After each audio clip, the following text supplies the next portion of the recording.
معزز سامعین کرام، السلام علیکم ورحمۃ اللہ وبرکاتہ۔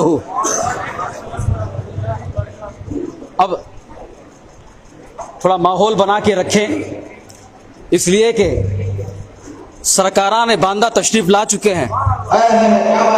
سرکار اول، سرکار دوم، سرکار سوم، سرکار چارم، ان کے خوبصورت شکلوں کو آپ دیکھیے۔ ان کے شکلوں میں کہیں نہ کہیں مدینے کا جلوہ، کہیں نہ کہیں بغداد کا جلوہ، یہ کہوں کہ کہیں نہ کہیں جنت کا بھی جلوہ نظر آ رہا ہے۔ سبے اب محبتوں کے ساتھ درود شریف پڑھیے۔ اللہم صلی علی سیدنا شفیعنا حبیبنا کریمنا مولانا محمد معدن الجود والکرم وآلہ وبارک وسلم، صلاۃ و سلام علیک یا رسول اللہ صلی اللہ علیہ وسلم۔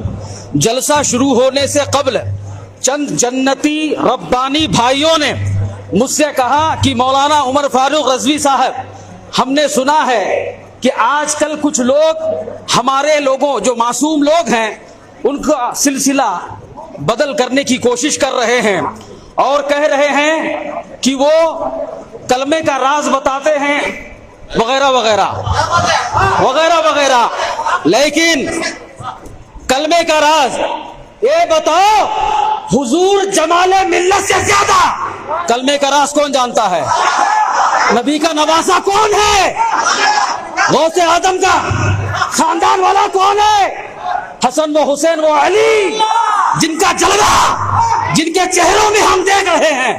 کہتے ہو کلمے کا راز کیا ہے؟ کلمے کا راز آؤ بارگاہ ربانیہ میں، آپ کے چہرے کو دیکھو، شراب پینے والا شراب چھوڑ دے، زنا کرنے والا زنا چھوڑ دے اور اپنے گناہوں سے توبہ کر لے، وہ چہرہ ہے جمال ملت کا۔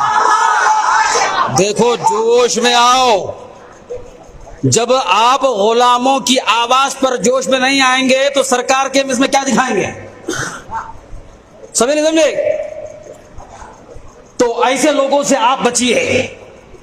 حقیقت میں حضور جمال ملت کی بارگاہ میں، مفتی باندہ کی بارگاہ میں بیٹھیے، صرف کلمے کا راز نہیں، کلمے کا راز بھی، قرآن کا راز بھی، حدیث کا راز بھی، ہر راز بھی انشاءاللہ آپ کو بتا دیں گے۔ یہ چہرہ، یہ جلوے ان کے ایسے جلوے ہیں۔ بہرحال میں نے حدیثوں میں پڑھا تھا، طالب علمی کے زمانے میں نبی کے بارے میں میں نے یہ پڑھا تھا، نبی کا چہرے کا جلوہ ایسا تھا کہ صحابہ اتنا دیوانے تھے، آپ صلی اللہ علیہ وسلم جب وضو فرماتے تھے پانی کا خطرہ بھی نیچے نہیں گرتا تھا۔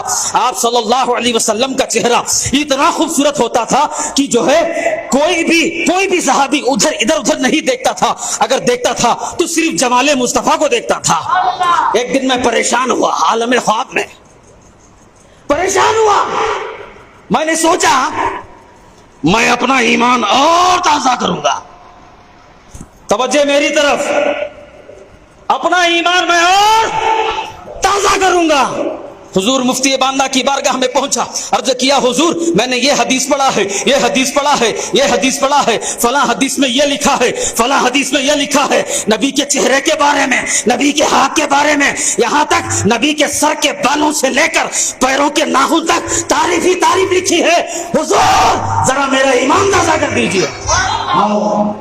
میں سمجھ نہیں پا رہا ہوں، سرکار جو آنکھیں آپ دیکھتی ہیں، اے مفتی باندہ جو آنکھیں آپ کی دیکھتی ہیں وہ غریب کی کہاں دیکھ سکتی؟ جو جلوہ آپ دیکھ سکتے ہیں یہ غریب کہاں دیکھ سکتا؟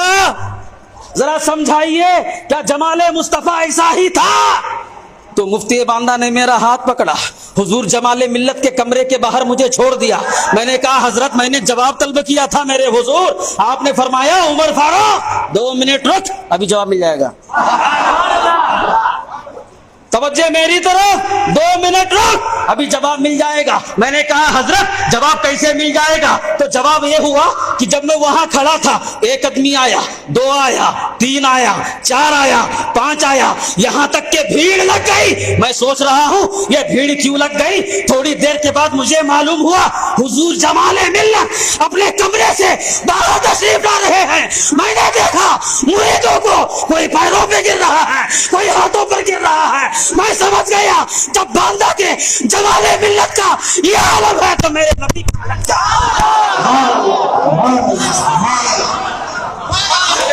عالم کیا ہوگا؟ زندہ باد زندہ باد. ناظم صاحب نے ہمیں وقت کم دیا ہے. علامہ جیلان صاحب, علماء کی بات سننا چاہیے. ابھی آتے ہیں, دیکھیے قرآن شریف میں ہے ایاک نعبد و ایاک نستعین. اب جو ہے یہ بہاوڑے پکڑتے ہیں, سب کو کہتے ہیں جو مانگنا ہے اللہ سے مانگو, جو مانگنا ہے اللہ سے مانگو. ہم نے حضور جمال ملت کے وسیلے سے آپ کے در کی چادر پکڑ کر پوچھا, یہاں پر نبی سے مانگنا حرام کہاں لکھا ہے؟ یہاں پر رسول سے مانگنا حرام کہاں لکھا ہے؟ یہاں پر علی یا حسن یا حسین سے مانگنا حرام کہاں لکھا ہے؟ ثابت کرو. قیامت آ جائے گی, ثابت نہیں کر سکیں گے. کیوں نہیں ثابت کر سکیں گے؟ ہمارے پاس جمال ملت بھی ہے, مفتی باندہ بھی ہے, تو شمشیر ربانی بھی ہے.